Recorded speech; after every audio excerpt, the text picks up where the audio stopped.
குடியிருக்கும்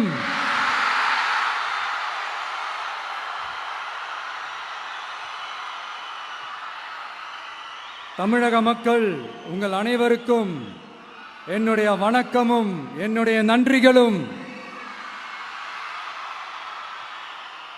குறிப்பா திருச்சி கிழக்கு தொகுதி மக்கள் உங்கள் அனைவருக்கும் என்னுடைய ஸ்பெஷல் வணக்கமும் ஸ்பெஷல் நன்றிகளும். இதை நான் ஏன் இப்படி சொல்றேன்னா, என்னை இப்போ பெரம்பூர் தொகுதி எம்எல்ஏன்னு தான் சொல்லுவாங்க. பட் ஆனால் அது எலெக்ஷன் கமிஷனோட அந்த சட்ட விதிகளுக்கு மட்டும்தான் அப்படி. ஆனால் என்னை பொறுத்த வரைக்கும், தமிழ்நாட்டை பொறுத்த வரைக்கும், தமிழ்நாட்டுக்கு எப்படி திருச்சி ஒரு இதயம் மாறியோ, அந்த மாதிரி என்னோட இதயத்துக்கு திருச்சி கிழக்கு தொகுதி மக்களும் ரொம்ப ரொம்ப ரொம்ப க்ளோஸ் தான். அதுல எந்த மாற்றமும் கிடையாது. சரிங்களா?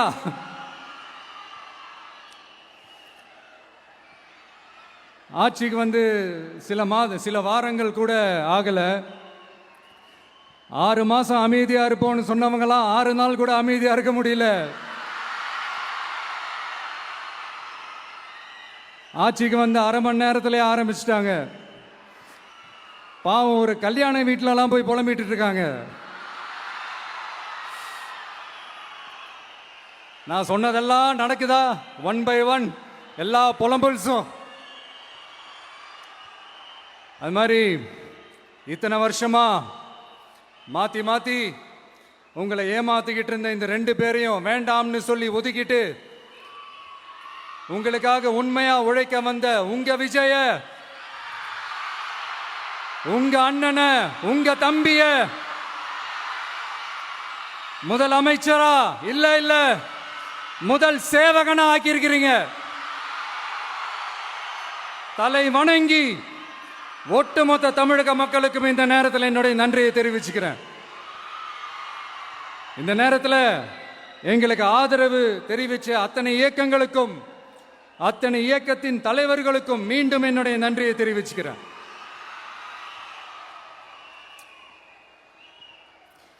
புரட்சி தலைவர் எம்ஜிஆர் அவர்களுடைய முதல் தேர்தலில் கூட இந்த அளவுக்கு ஒரு ஓட் பர்சன்டேஜ் வாங்கல அப்படின்ட்டு நிறைய பேர் சொன்னாங்க. ஆனா நீங்க டிவி கேட்க அவ்வளோ நீங்க ஆதரிச்சிருக்கிறீங்க. நான் எம்ஜிஆர் அவர்களோடலாம் நான் கம்பேர் பண்ணல. எம்ஜிஆர் தான்.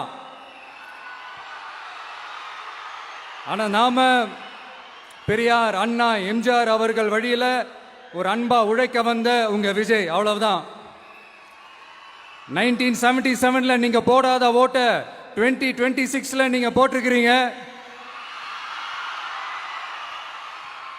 என்ன ஒண்ணு, இன்னும் கொஞ்சம் அதிகமா ஆதரிச்சிருந்தீங்கன்னா கொஞ்சம் நல்லா வந்திருக்கும். பட் பரவாயில்ல, ஃபியூச்சர்ல வரப்போற எல்லா தேர்தலையும் உங்களுடைய முழு சப்போர்ட்டை என்னால் வாங்க முடியும்ன்ற அந்த ஒரு நம்பிக்கை இப்போ என் மனசுல ரொம்ப ஆழமா பதிஞ்சிருக்கு. ஏன்னா நீங்க அமைச்சு கொடுத்திருக்கிற இந்த ஆட்சியில எல்லா நன்மைகளையும் நீங்க கண்கூடா பார்க்க தான் போறீங்க அப்படின்ற அந்த கான்ஃபிடன்ஸும் இப்ப என் மனசுல ரொம்ப ஆழமா பதிஞ்சிருக்கு. யார் எந்த நிலைமைக்கு எந்த பொசிஷன்ல போனாலும் இந்த கிண்டலும் கேலியுமா பேசுறது இருக்கதானே செய்யும். நம்மளை பத்தி, நம்ம அரசியலை பத்தி, நம்ம பேச்சை பத்தி இந்த கிண்டலும் கேலியுமா பேசிட்டு தானே இருப்பாங்க. அவங்க எல்லாருக்குமே என் சைட்ல இருந்து ஒரே ஒரு ரிக்வெஸ்ட், தயவு செஞ்சு நிப்பாட்டிடாதீங்க. தயவு செஞ்சு கண்டினியூ பண்ணுங்க. நீங்க தான் என்னோட எனர்ஜி ஃபோர்ஸ். நீங்க பேசிக்கிட்டே இருங்க, பேசிக்கிட்டே இருங்க, பேசிக்கிட்டே இருங்க. நான் மக்களுக்கு தேவையான நல்லதை செஞ்சுக்கிட்டே இருக்கேன், செஞ்சுக்கிட்டே இருக்கேன், செஞ்சுக்கிட்டே இருப்பேன். அடுத்து இப்ப நம்ம புதுசா அந்த சூட்லாம் போட்டு வரோம்ல, அதை பத்தி கூட நிறைய பேர், ஏன் நாமெல்லாம் கோட் சூட்லாம் போடக்கூடாதா? அதிகாரம் செய்யறவங்களும் ஆதிக்க சக்திகளும் மட்டும்தான் கோட் சூட்லாம் போடணுமா என்ன? அப்பெல்லாம் எதுவுமே கிடையாது. நான் என்ன கலர் கலராவா போட்டு வரேன்? 2 கலர். நம்ம எல்லாரும் மனசு மாதிரியே பிளாக் அண்ட் ஒயிட். எல்லாத்திலும் பிளாக் அண்ட் ஒயிட்டா இந்த விஜய் இருப்பான் அப்படின்னு காட்டுறதுக்கு தான் அந்த கலர். அடுத்து அந்த பிளாக் கூட யாரை குறிக்கும் எதை குறிக்கும்ன்றது நான் சொல்லி தான் தெரியணும்னு அவசியம் இல்லை, அது உங்களுக்கே நல்லா தெரியும். எல்லாத்துக்கும் இப்படி வழக்கம் சொல்லிக்கிட்டு நசன் பேசுற டைப்பும் நம்ம கிடையாது. உங்களுக்கே தெரியும், அதிகபட்சமா எல்லா மீட்டிங்களும் 20 நிமிஷம்குள்ளதான் நான் பேசியிருக்கிறேன். அதனால இப்ப மக்கள் என்கிட்ட என்ன சொல்றாங்க அப்படின்னா, இந்தப்பா விஜய், நீ எங்களுக்காக உழைக்கிறதுக்காக வந்திருக்கிற, அந்த வேலையை மட்டும் பாரு, உன்னை பத்தி பேசுறவங்கள நாங்க பாத்துக்கிறோம் அப்படின்னு சொல்லிட்டாங்க. சரி, ஆனது ஆச்சு. இப்ப என்ன, உனக்கு எதிரிகளே இல்லையா அப்படின்லாம் கேட்டா, அப்படிலாம் நான் சொல்ல மாட்டேன், அப்படிலாம் நான் நினைக்கவும் மாட்டேன், அப்படி நினைக்கவும் கூடாது. இப்பவும் சொல்றேன், அரசியல் ரீதியா சொல்றேன், 2 பேருக்கு நடுவுல தான் போட்டியே. ஒன்னு இன்னொன்னு, எஸ், ஒன்னு டிவிகே, இன்னொன்னு டிஎம்கே. இதுக்கு நடுவுல வேற யாருக்கும் எந்த வேலையும் கிடையாது. ஏதாவது இருக்குன்னு சொல்றீங்க? எலெக்ஷனுக்கு முன்னாடியும் அவங்களுக்கு ஒரு வேலையும் இல்லை, இப்ப எலெக்ஷனுக்கு அப்புறம் சுத்தம். ஆனா இந்த திமுகவும் மற்றும் பலரும் ஒன்னா சேர்ந்துக்கிட்டு இந்த விஜயோட ஆட்சி வந்துடக்கூடாதுன்னு சொல்லி ஒரு கூத்து ஒண்ணு பண்ணாங்களே, அந்த கடைசி 5 நாள், அடாடாடாடாடா, நமக்கெல்லாம் ஓஹோ இப்படியெல்லாம் கூட நடக்குமோ என்ன கூத்துங்கிறீங்க. ஆனா ஃபியூச்சர் என்னவா இருக்குன்றதை மட்டும் இப்ப நான் சொல்றேன். உங்களுக்காக உண்மையா உழைக்க வந்த இந்த விஜயா, இல்ல இந்த விஜயோட ஆட்சி அமைஞ்சிட கூடாதுன்னு தடுக்க நினைச்ச ஸ்டாலின் சாரா, அவ்வளவுதான். இதுக்கு நடுவுல வேற யாரும் எந்த அல்லு சில்லும் உள்ள வந்து நம்மளை தடுக்கிறதோ எதிர்க்கிறதோ ஏதாவது பண்ணாங்கன்னா நிர்வாகம் அதுக்கு பொறுப்பில்லை ராஜா, நிர்வாகம் அதுக்கு பொறுப்பில்லை. ரிசல்ட் என்னவா வரும்ன்றது அது உங்களுக்கே நல்லா தெரியும்.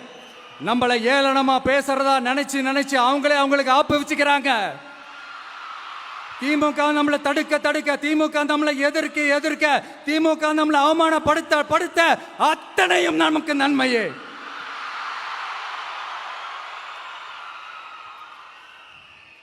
ஒன்று கவனிச்சிங்களா மக்களே, நம்ம ஆட்சிக்கு வந்ததுக்கு அப்புறம் ஒரு விஷயம் ஒன்று நடந்துகிட்டு இருக்கு. இது இந்த ஜென்சி தலைமுறையை அட்ராக்ட் பண்றதுக்காக இங்கிலீஷ் தமிழ் கலந்த அறிக்கை, அது சொல்ல வந்த நினைச்சிங்களா? அந்த காமெடி எல்லாம் கிடையாது. அடுத்து இந்த ரியாலிட்டியை மறந்துட்டு இந்த ரீல்ஸ் போடுறது, அது சொல்ல வந்தீங்களா? அந்த காமெடியும் கிடையாது. இது சீரியஸா ஒரு விஷயம் நடந்துகிட்டு இருக்கு. முன்னெல்லாம் சட்டசபையில யார் பேசினா நமக்கு என்ன, யார் அடிச்சுக்கிட்டா நமக்கு என்னன்னு இருந்த கூட்டம்லாம் இப்ப சட்டசபையில என்ன நடக்குது, என்ன பேசிக்கிறாங்கன்றது ரொம்ப உன்னிப்பா கவனிக்கிறாங்க. கவனிச்சிங்களா? திமுக ஸ்டைலே சொல்லணும்னா ரீல்ஸ் போட்ட கூட்டம்லாம் இப்ப நியூஸ் பார்த்துக்கிட்டு இருக்கிறாங்க. அதுல நமக்கு சந்தோஷம் தான், பெருமை தான்.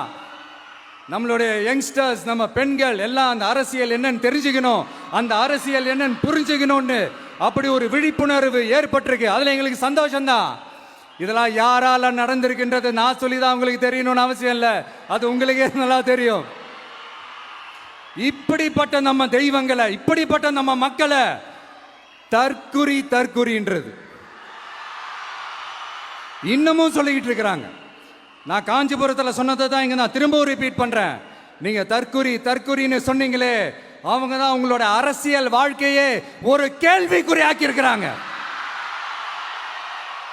கேள்விக்குறி ஆக்கிட்டாங்க, இன்னமும் ஆக்க போறாங்க. அன்னைக்கு நான் சொன்னப்போ சிரிச்சவங்களாம் இன்னைக்கு என்ன பண்ண போறாங்களோ. உண்மையை சொன்னாதான் அந்த கூட்டத்துக்கு கசக்குமே. உண்மையிலே நீங்க மக்கள் மனசை புரிஞ்சு வச்சிருந்தீங்கன்னா நீங்க இப்படி மக்களை தப்பாவே பேசியிருக்க மாட்டீங்க. அது என்ன, அப்புறம் அரசியல் புரிதல் இல்லாம மக்கள் நமக்கு ஓட்டு போட்டுட்டாங்களாம். இந்த கவர்ச்சியில மயங்கி மக்கள் நமக்கு ஓட்டு போட்டுட்டாங்களா? நான் என்ன, சரி விடுங்க.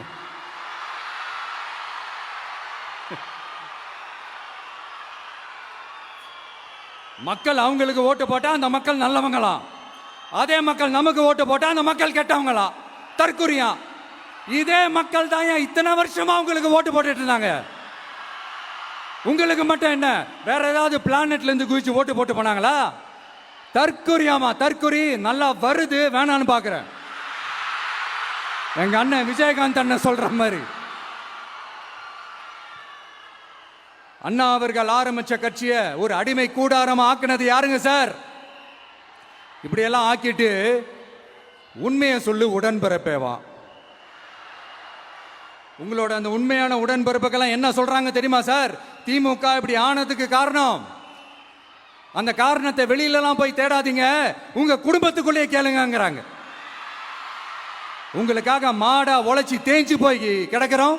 திமுக இப்படி ஆனதுக்கு காரணம் உழைக்காம சொகுசா இருக்கிற உங்க குடும்பத்துக்குள்ளேயே போய் கேளுங்கிறாங்க.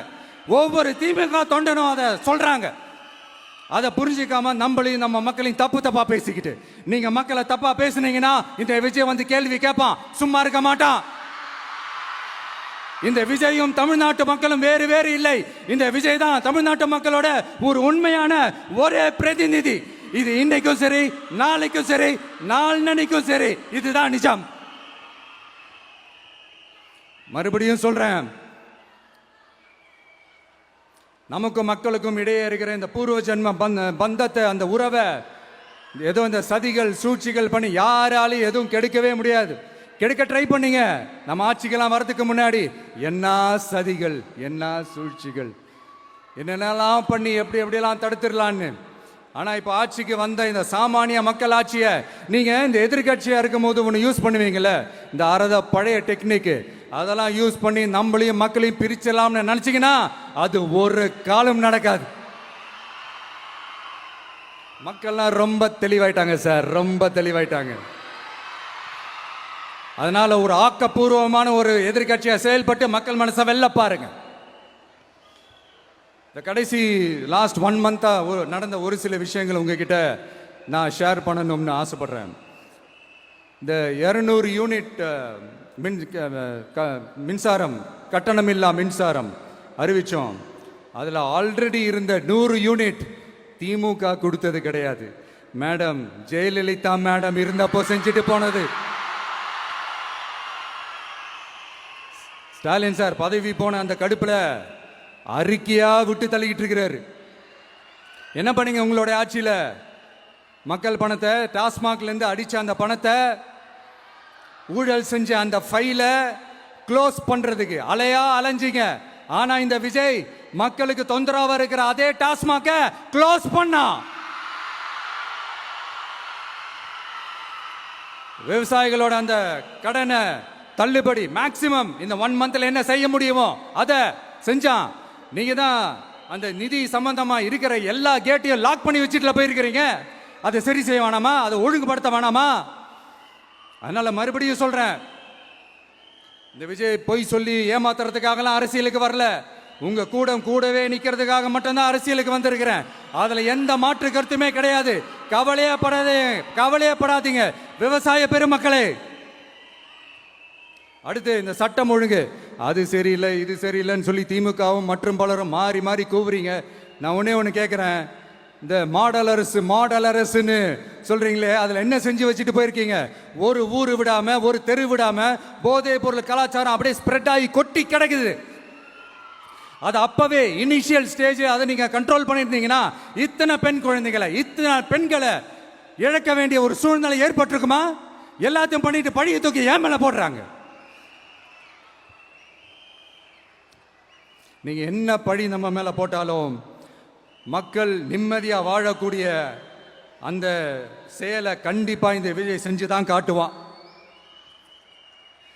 அதுக்காக தான் எஃபிஷியன்டான போலீஸ் ஆபீசர்ஸ் நான் அப்பாயிண்ட் பண்ணியிருக்கிறேன். எஃபிஷியன்டான அந்த போலீஸ் ஆபீசர்ஸ் டீம் நான் அப்பாயிண்ட் பண்ணியிருக்கிறேன். பெண்கள் பாதுகாப்பான அந்த சிங்க பெண் காவல் படை நெக்ஸ்ட் வீக் அதை இனாகரேட் பண்ண போறோம்.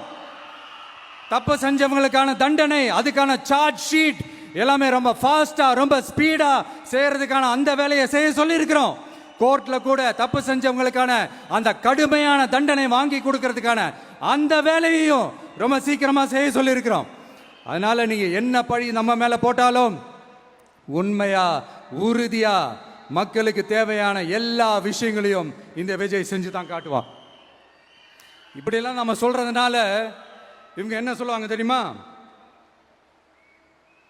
அவங்க தான் ஆட்சியிலே இல்லையே, அப்புறம் ஏங்க அவங்கள குறை சொல்றீங்க அப்படின்னு கேட்பாங்க. வேரில் வெந்நியை ஊற்றிட்டு போனவங்கள வெளிச்சம் போட்டு காட்டாமல் பின்ன வேற என்ன சொல்லுவாங்க? இதெல்லாம் மக்கள்கிட்ட நம்ம தெளிவாக எடுத்து சொல்லணும் இல்லையா? அதுக்காக தான் இதெல்லாம் சொல்லிட்டு இருக்கிறேன். நம்ம மக்களுக்காக இவ்வளோ வேலை பார்க்குறோம், ஆனால் இவங்க அதையெல்லாம் விட்டுட்டு குதிரை பேரம் பண்ணுறாரு, அது பண்ணுறாரு, இது பண்ணுறாருன்னு சொல்லிட்டு தப்பு தப்பாக கதையெல்லாம் அடித்து விட்டுக்கிட்டு இந்த தீய சக்தியும் தீந்து போன சக்தியும் அதாங்க திமுகவும் மற்றும் பலரும் ஒன்னா சேர்ந்துக்கிட்டு திருட்டுத்தனமா யாருக்கும் தெரியாம ஒரு ஓரமா மூலையில உட்கார்ந்துட்டு பேரம் பேசி கூட்டு சேர்ந்து ஆட்சி அமைச்சு கொள்ளையடிக்க திட்டம் போட்டாங்க. அது ஏன் தெரியுமா? உங்களோட இந்த டிவிக்கு ஆட்சி அமைஞ்சா அவங்க பொழப்பே போயிடும். அந்த கொள்ளையடிக்கிறது, லஞ்சம், ஊழல் எல்லாமே கத்தம் கத்தம். அதான் இந்த காரணம். அடுத்து ஸ்டாலின் சார், திமுக வந்து இப்போ தீய சக்தி மட்டும் இல்ல, மக்களை விட்டு ரொம்ப தூரமா போன தூர சக்தி, ஓர சக்தி, கோர சக்தி, பார சக்தி. நீங்க எப்போ இந்த தீந்து போன சக்தியோட நீங்க கூட்டு சேர்ந்துக்கிட்டு ஆட்சி அமைக்கணும்னு நினைச்சீங்களோ அப்பவே இந்த திமுக தூர்ந்து போன சக்தியாகவும் ஆயிடுச்சு. நீங்களாம் நம்மளை பத்தி அவதூறு பேசலாமா சார்? இது நியாயமா? மக்களை இவ்வளவு பெரிய மக்கள் சக்தி நம்மளோடு இருக்கும் போது நமக்கு எதுக்கு வேற அரசியல்? எலெக்ஷன்ல 50-60 வருஷமா இருந்த சாதிய உடைச்சிருக்கிறோம், மதத்தை உடைச்சிருக்கிறோம், காசு கொடுத்து ஓட்டு வாங்கறத உடைச்சிருக்கிறோம். நாம எது செஞ்சாலும் கான்ஸ்டிடியூஷன்ல தான் செய்வோம். நாம சிங்கிள் மெஜாரிட்டி வாங்கி இருந்தாலும் நம்மள நம்பி முறையா கூட்டணியில கட்சியில ஆதரிக்க வர்றவங்களை அரவணைச்சு தான் இருப்போம். நான் இப்பவும் மீண்டும் டிக்ளேர் பண்றேன், டிவிகே ஆட்சி எந்த பாகுபாடும் இல்லாம எல்லாருக்குமான ஒரு ஆட்சியா தான் இருக்கும். அதுல எந்த மாற்றமும் கிடையாது. ஸ்டாலின் சார் மாதிரி ஊசலாட்டம் இருக்கவே இருக்காது. மதச்சார்பற்ற கொள்கையில சமரசமே இல்லை. மாநில உரிமைகள்ல விட்டு கொடுக்கவே மாட்டோம். நதி நீர் உரிமைகளை விட்டு கொடுக்கவே மாட்டோம்.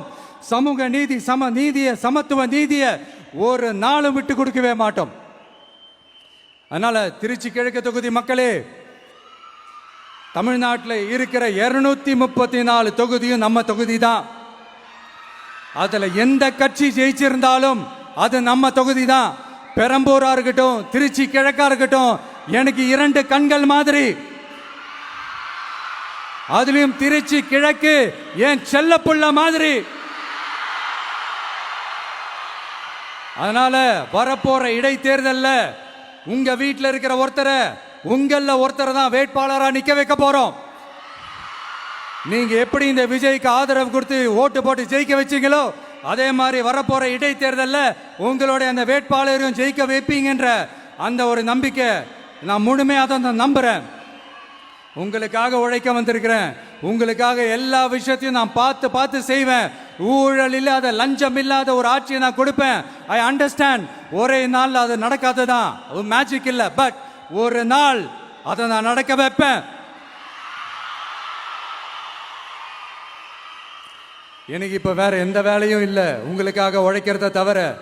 என் கடன் இனி என் மக்களுக்கு பணி செய்து கிடைப்பதே. மீண்டும் என்னை ஜெயிக்க வச்ச தமிழக மக்களுக்கும் திருச்சி கிழக்கு தொகுதி மக்களுக்கும் மீண்டும் என்னுடைய நன்றியை தெரிவிச்சுக்கிட்டு கான்பிடண்டா இருங்க, நல்லதே நடக்கும், வெற்றி நிச்சயம். மீண்டும் சந்திக்கும் வரை நன்றி, வணக்கம்.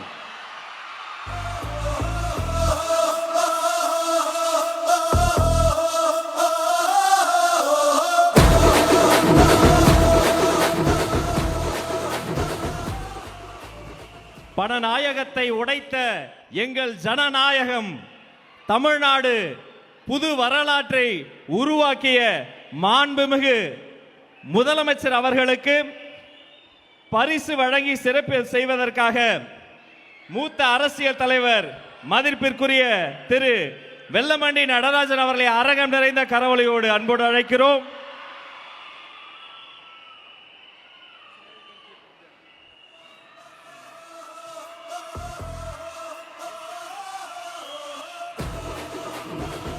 அவரோடு சேர்த்து திருச்சி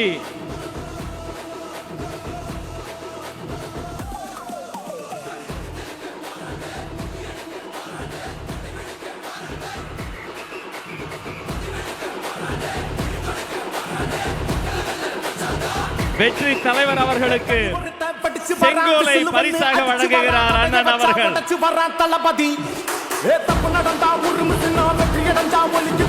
அவரை தொடர்ந்து ஸ்ரீரங்கம் சட்டமன்ற உறுப்பினரும் மாண்புமிகு அமைச்சருமான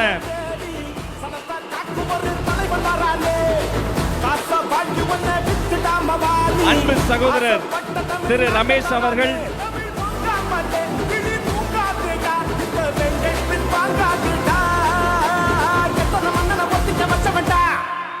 நான் தன்னந்த நீயாளு நம்ம பாரு கொஞ்சம் நவுந்தேன்னா நீங்க 8 கோடி பேரு.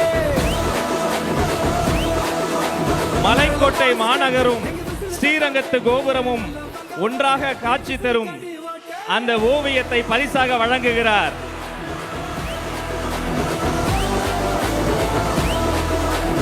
இன்று திருச்சியை படத்தில் தருகிறார், அன்று திருச்சியை தேர்தல் களத்தில் தந்துவிட்டார். அவரை தொடர்ந்து மதிப்பிற்குரிய வாரிய தலைவர் கூபா கிருஷ்ணன் அவர்களின் சார்பில் வெள்ளி செங்கோலை பரிசாக வெற்றி தலைவரின் கரங்களில் தருகிறோம்.